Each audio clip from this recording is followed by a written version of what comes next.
ॐ ऐं दुर्गां शिवं शान्तिकरीं ब्रह्माणीं ब्रह्मणोऽप्यां सर्वलोकपुनोतिं च पुनामामि सदा शिवां मङ्गलं शोभनं शुद्धं निष्कलं परमङ्गलं विश्वेश्वरीं विश्वमातां चण्डिकां प्रणमामहम् सर्वं देवमयीं देवीं सर्वलोकभयापहम् ब्रह्मेशो विष्णुनमितं प्रणमामि सदा मां बिन्धस्तां बिन्धनीलं दिव्यस्थाननिवासिनीं योगिनीं योगजननीं चण्डिकां प्रणमामहम् ईशानमात्रं देवविश्वरी विश्वप्रियां प्रणतोऽस्मि सदा दुर्गा संसारवातारिणीं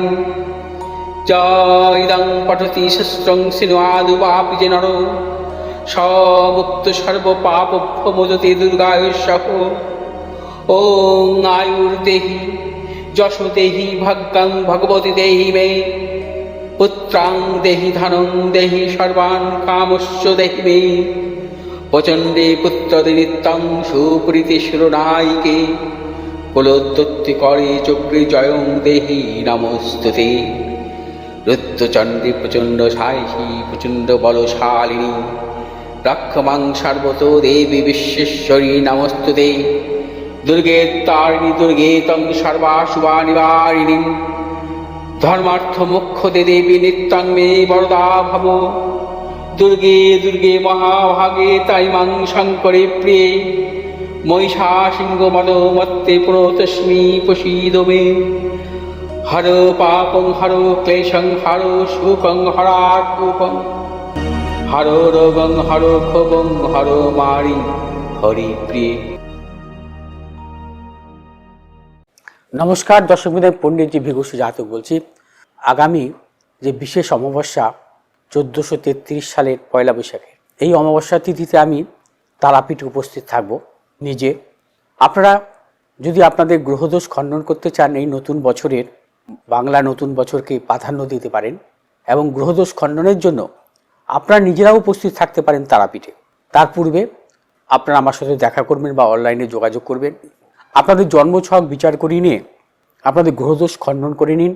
নতুন বছর 1433 এবং প্রথম দিনেই পয়লা বৈশাখ বিশেষ দিন, এই অমাবস্যা তিথিতে আমি উপস্থিত থাকব তারাপীঠে।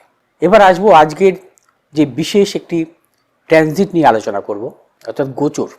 আমরা জানি যে কোনো গ্রহ নিজের নক্ষত্র থেকে থাকলে এবং সে তার গোচর বা জন্মকালীন নিজের নক্ষত্র থাকলে তার গ্রহের দশা অন্তর্দশা অত্যন্ত শুভ ফল দেয়।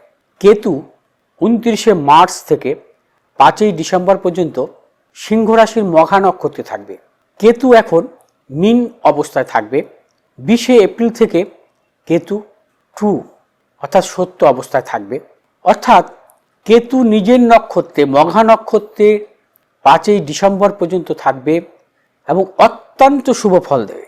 কারণ কেতু যদি কখনো কোনো জাতক জাতিকার জন্মছকে শুভাবস্থায় থাকে, আমরা জানি যে কেতু কি দেয়।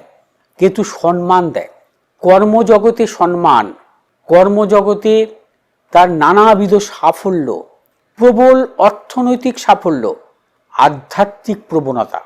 আমরা প্রত্যেকেই জানি যে শ্রী চৈতন্যদেব কেতুর মহাদশায় কিন্তু সন্ন্যাস নিয়ে কিন্তু তিনি ত্যাগ করেছিলেন। কেতু যদি একাদশে থাকে, খনার বচনে আছে, যার একাদশে থাকে কেতু সে বানায় সোনার সেতু। অর্থাৎ একাদশে থাকলেই হবে না, একাদশে শুভ অবস্থায় থাকতে হবে। হয় কেতু তুঙ্গী অবস্থায় থাকবে, একাদশে কেতু নিজের নক্ষত্রে থাকবে, তবেই কেতু ফল দেবে। আমরা এই 2026 সালের এই গোচরে কেতুকে নিজের নক্ষত্রে অবস্থান করতে দেখব 29শে মার্চ থেকে 5ই ডিসেম্বর পর্যন্ত 2026 সালে। এই দীর্ঘ সময়ের কিছু কিছু রাশির জাতক জাতিকাদের অত্যন্ত সাফল্য দেবে। তাদের জীবনের পরিবর্তন ঘটবে, অর্থনৈতিক পরিবর্তন ঘটবে, তাদের জীবনে নানা রকম কর্মজগতে সাফল্য আসতে পারে, সম্মান প্রাপ্তি ঘটতে পারে, রাজনৈতিক দিক থেকে সাফল্য আসতে পারে। এছাড়া এই সময়ে তাদের ব্যবসা ক্ষেত্রে সাফল্য আসতে পারে, যারা ব্যবসা করছে, বিদেশ ভ্রমণের ক্ষেত্রে সাফল্য আসতে পারে কেতুর এই ট্রানজিটের ক্ষেত্রে। কারণ একটা কথা মনে রাখতে হবে যে চররাশি বা জলরাশির দ্বিতীয় যদি কখনো কেতু থাকে এবং সেই কেতু যদি শুভ অবস্থা থাকে, তার কর্ম হয় ভ্রমণ, অর্থাৎ কর্মজীবনে ভ্রমণ আসতে পারে। ভ্রমণরত কর্মে তার সাফল্য আসে, ভ্রমণরত কর্মে, বিদেশ যাত্রার ক্ষেত্রে তার সাফল্য আসে। যেমন কর্কট রাশির দ্বিতীয় কেতু অবস্থান করবে নিজে নক্ষত্র, অর্থাৎ কর্কট রাশির জাতক জাতিকা, আর কর্কট রাশি হচ্ছে চররাশি বা জলরাশি, কর্কট রাশিকে আমরা বলি।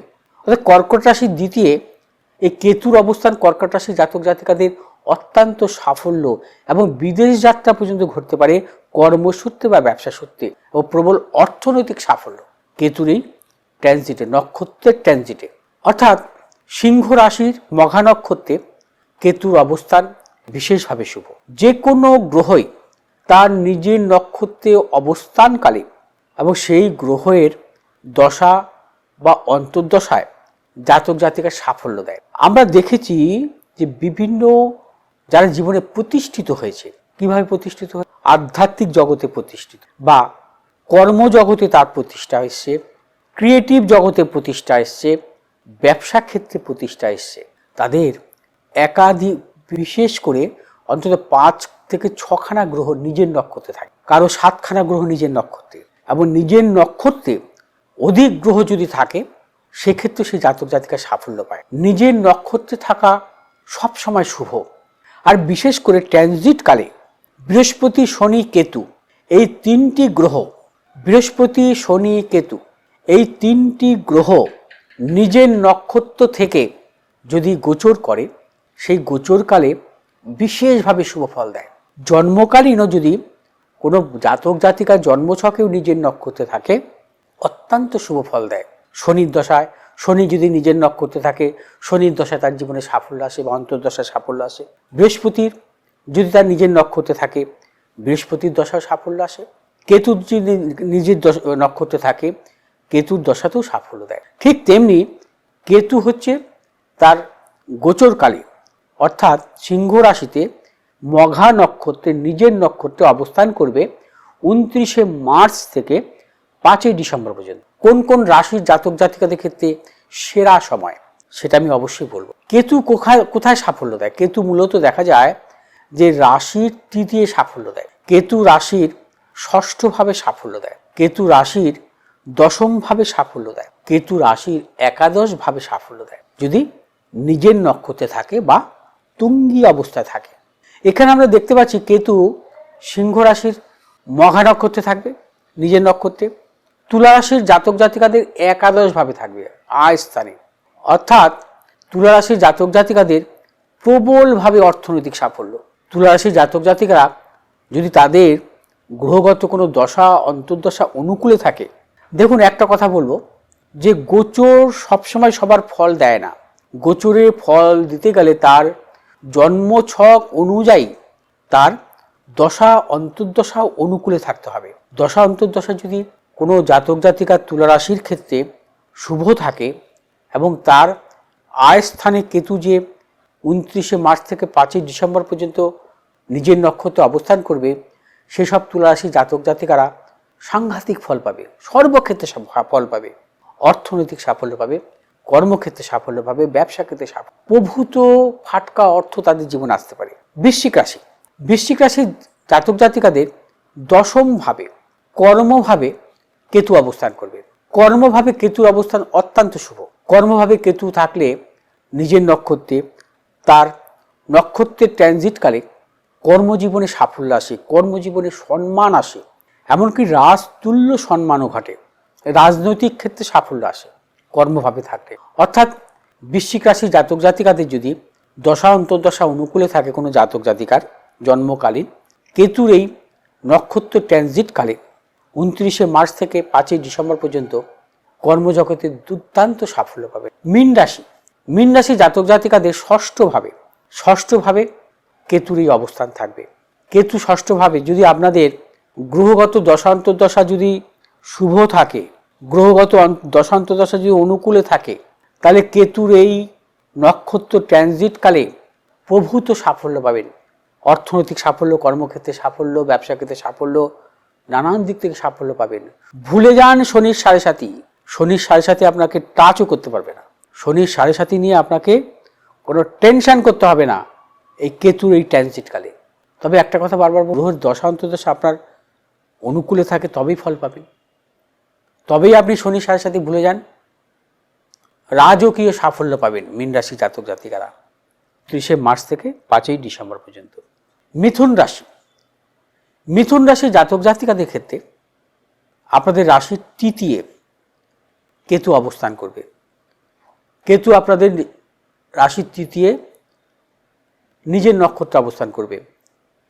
মিথুন রাশির জাতক জাতিকারা অত্যন্ত শুভ ফল পাবেন। কর্মজগতে সাফল্য পাবেন, অর্থনৈতিক ক্ষেত্রে সাফল্য পাবেন, ব্যবসা ক্ষেত্রে সাফল্য পাবেন, বিদেশ যাত্রার ক্ষেত্রে সাফল্য পাবেন, যদি আপনাদের গ্রহগত দশান্তর্দশা অনুকূলে থাকে। অর্থাৎ মিথুন রাশির জাতক জাতিকাদের ক্ষেত্রেও সেরা সময় 29 মার্চ থেকে 5 ডিসেম্বর পর্যন্ত। মূলত তুলা রাশি, বৃশ্চিক রাশি, মীন রাশি, মিথুন রাশি 4টে রাশির ক্ষেত্রে অত্যন্ত শুভ।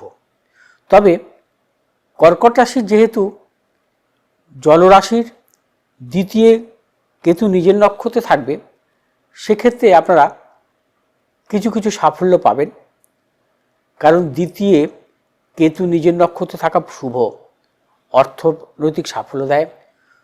জলে কর্মযোগ আসে, অর্থাৎ আপনাদের যদি কখনো কর্ম আসে এই সময় জলে, অর্থাৎ নেভিতে কর্মযোগ আসতে পারে। অর্থাৎ কর্কট রাশি জাতক জাতিকারা কিছু কিছু সাফল্য পাবেন। কেতুর এই ট্রানজিট অর্থাৎ নক্ষত্রের এই ট্রানজিট 29 মার্চ থেকে 5 ডিসেম্বর পর্যন্ত আমি সম্পূর্ণ বিশ্লেষণ করলাম। যদি আমার এই ভিডিওটি আপনাদের ভালো লাগে, আপনারা শেয়ার করবেন, লাইক করবেন, সাবস্ক্রাইব করবেন, পাশে থাকা বেল আইকনটি টিপে। ভালো থাকুন, সুস্থ থাকুন, নমস্কার।